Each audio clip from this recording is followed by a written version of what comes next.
بسم الله الرحمن الرحیم د یو نوي پروګرام سره زه یم سید کبیر شاه. ګرانو کتونکو، نن به خبره کوو د سهیل افریدي د خیبر پښتونخوا وزیر اعلی. دنه مخکې لاهور ته دوره کړې وه. هغه دوره څنګه وه؟ نن چې کوم دی نو هغه رسېدلی دی کراچۍ ته. آیا د لاهور دوره او د کراچۍ په دوره کې څومره فرق دی او د لاهور چې کوم استقبال و نن چې ورته کوم د کراچۍ کې کوم استقبال شوی دی نو هغه څنګه و؟ په دې ټولو هر څه باندې به خبرې اترې کولو دپاره موږ سره سینیر صحافي او تجزیه‌کار ساجد ټکر صاحب موجود دی. ټکر صاحب پروګرام کې یو ځل بیا هرکلی. ډېره مننه شاجي او ستاسو مننه چې نن هم ډېره ښه موضوع راوړه او چې یو داسې موږ پکې یو تبادله وکړو، یو مطلب چې کمپیریزن وکړو چې پنجاب کې څنګه هرکلی ورته شوي و په سند کې. مننه سر. را به شوم د دغه هرکلی نه به سټارټ والو. لاهور ته په کوم نظر باندې ګورئ او سند ته چې نن دوره کړه دې ته په کوم نظر باندې ګورئ؟ ډېر لوی فرق دی په دواړو کې. موږ چونکې سیاسي خلک یو، په سیاست باور لرو، په جمهوریت او په جمهوري انداز باندې، نو چې د دواړو کومه موږ اوس یو قسم لا مقابله غوندې کوو او کمپیریزن کوو، نو د لومبي سر نه پکې ډېر لوی فرق واضح شه. ځکه چې زموږ خو دا امید و، ځکه چې پیپلز پارټي یا سند نو هغې وی چې مطلب موږ به راضي دي، ویلکم، هغوی ورته هرکلی ویلی مو.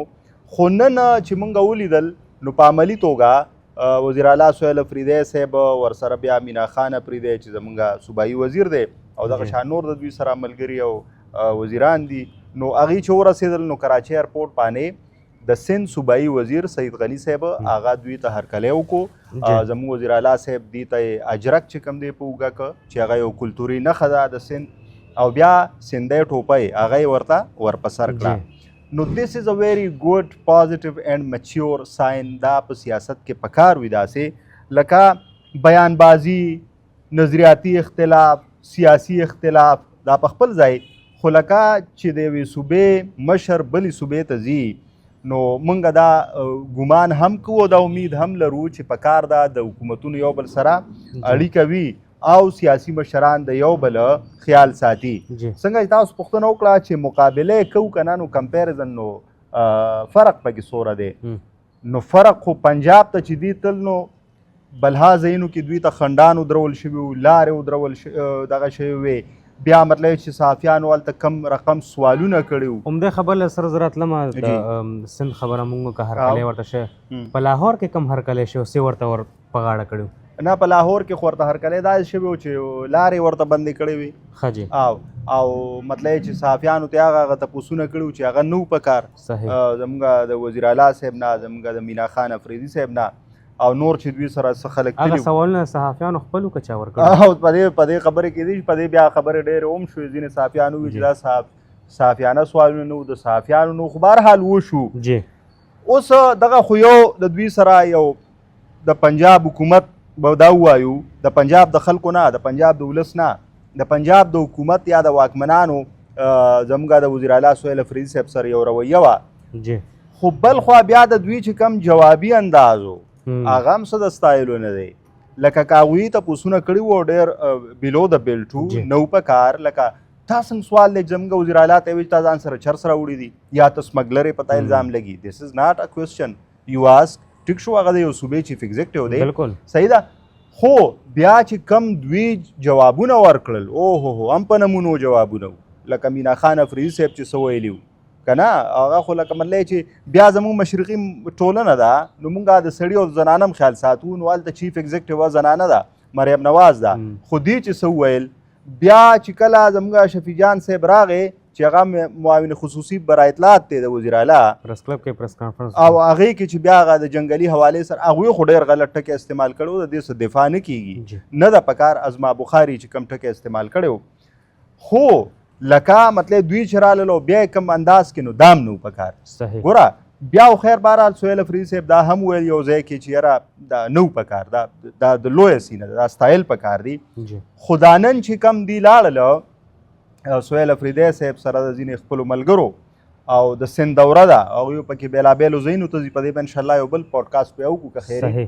خو نن تاسو دا موضوع ډېره مهمه ده چې کمپیریزن، نو ګورئ موږ ته واضحه ښکاره شه چې یو د پنجاب حکومت رویه وه او یو د سند حکومت رویه ده. موږ پې خوشحاله شو، زموږ زړونه پې غټ شو.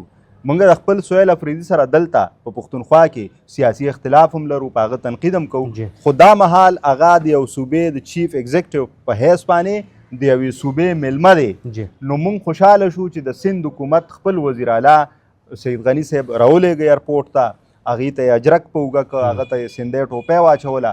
نو زموږ ګوره دا جسچر دی، پولیټیکل میچورټي ده، سیاست نامه هم د دې ده چې دې کې سلیقه وي، دې کې برداشت وي، دې کې زغم وي، دې کې تګ راتګ وي، راشه درشه وي. تاسو ګورئ سیاسي مسلې ولې زیاتې شوي دي؟ ځکه چې څوک یو بل ته کیني نه، خبرې په خبرو ویل کېږي که نه.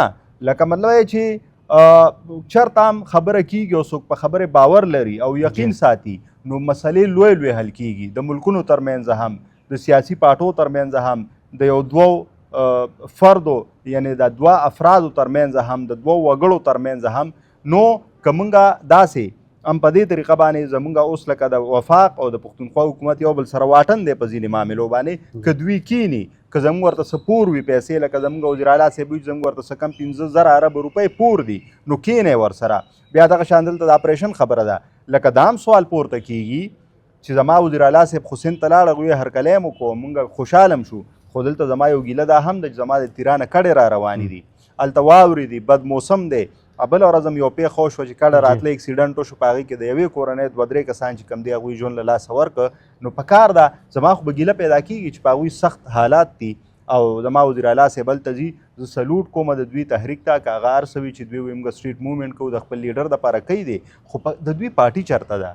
سر هغې دا وایي چې موږ اوټ د عمران خان د رهایۍ دپاره اخیستی دی. قصه ختمه. بیا موږ ګیله نه کوو، حکومت یې دی. صحیح، حکومت یې دی، د حکومت ریسپانسیبلیټي خو یې اخیستې ده که نه. وزیر خو دی، وزیر اعلی دی، وزیران دي، د فنډونو اختیار د دوی سره دی، بجټ دوی راړي، صحیح ده. بیا دعوې دوی کوي، نو هغه خو په خپل ځای باندې هغه ټیک خبره ده. که دوی بالکل کله که اوس زه د وزیر اعلی صاحب نه یا د وزیر صاحب نه دا پوښتنه وکړم یا د ایم پی ای صاحب نه چې صاحب تاسو کار ولې نه کوئ، هغه ماته وایي چې خانه موږ له خو ووټ د عمران خان دپاره راتلو، زما په مخ به څه پاتې شي؟ بس قصه ختمه او دم داسې. خو مسله دا ده چې زه خو به بیا هم د خپلې صوبې غږ پورته کوم که نه، اواز به پورته کوم. دا د دې صوبې او د دې ولس په ما باندې حق دی، تاسو به هم پورته کوئ، موږ به هم پورته کوو. ټکر صاحب اخرنی سوال لنډو ټکو کې جواب راکړئ چې کوم لاهور دوره شوه، اوس د سند دوره شوه، سند کې ورته یو ښه هرکلی وشو، نو دا د لاهور د حکومت په مخ څپېړه نه ده؟ بالکل د پنجاب حکومت چې کوم دی څنګه چې موږ وویل داسې راوویل، اوسه پورې زموږ د میډیا وخت په هغې باندې خرابېږي چې سهیل افریدی راغلی او تاسو ورته دا ویلي او هغوی بیا لاړل، هغوی بیا دا وویل. اوسه پورې نن هم تارړ صاحب چې کوم دی نو زموږ وفاقي وزیر دی د هغې یو حواله ورکړه په خپل پریس کانفرنس کې، نو په دې باندې بیا زموږ د میډیا هم وخت خرابېږي، زموږ د سیاستدانانو پې وخت خرابېږي، زموږ د حکمرانانو پې وخت خرابېږي. نو په کار ده چې دې څیزونو نه ډډه وشي. اوس تاسو وګورئ موږ ناست یو، د سند سره زموږ سویمه ده یا د پنجاب سره، موږ خو د پښتونخوا خبره کوو که نه، خو په پنجاب کې هرکلی صحیح نه و شوی، بلکې خنډان یې ورته جوړ کړي وو، بلکې چې کوم اپیسوډ وشو هغه ټیک نه و، انټورډ و. خو سند ته چې لاړل څومره پازیټیو جسچر دی، یو ډیموکریټک طریقه ده، یو جمهوري طریقه ده، یو سیاسي طریقه ده. موږ خوشحاله شو چې څومره الګ مطلب چې په ډیموکراسي، په پالیټکس، په سیاست، په جمهوري روایات او اقدارو باندې یقین ساتي، نو به خوشحاله شوي. خو زما ګیله بیا د دې ټولو نه ده چې تاسو ګورئ د سیاسي اقدارو خبره کوئ، د جمهوریت خبره کوئ، د ووټ خبره کوئ، د سیاست خبره کوئ، نو بیا د هغې لږه مظاهره هم کوئ که نه، بالکل بیا هغه موږ ته نه ښکاري، نو موږ ګیله کوو. ډېره مننه ټکر صاحب، یقینا ډېره ګټوره ژوره خبرې مو کوو. ګرانو کتونکو، نن د سهیل افریدي زموږ د خیبر پښتونخوا وزیر اعلی دوره کراچۍ کې ده او رسېدلی دی. ګورو چې مزید هلته څه کېږي، هغه اپډیټ به هم تاسو ته درکوو. دا زموږ نننی پروګرام، در بل پروګرام پورې مال او زما ټیم له راکړي اجازت. د لوی الله په امان.